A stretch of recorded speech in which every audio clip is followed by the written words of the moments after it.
Viņš klusi jautāja, reiz man monēju nātrei, kā gan viņš patikt var, man vidzemniecei ātrai, kas nāks reiz tīrumus un ružu rūvās rāvēt, un skaisto jaunību un krāšņo dzīvi slavēt.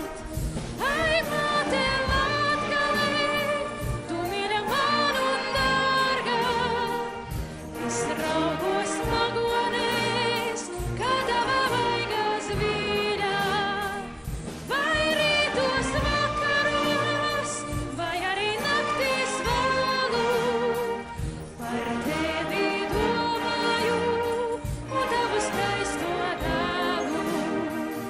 Jau trejas vasaras viņš man pie sevis saucīs, es raugu kādu un negadēti braucīs. Jau trejas vasaras viņš savu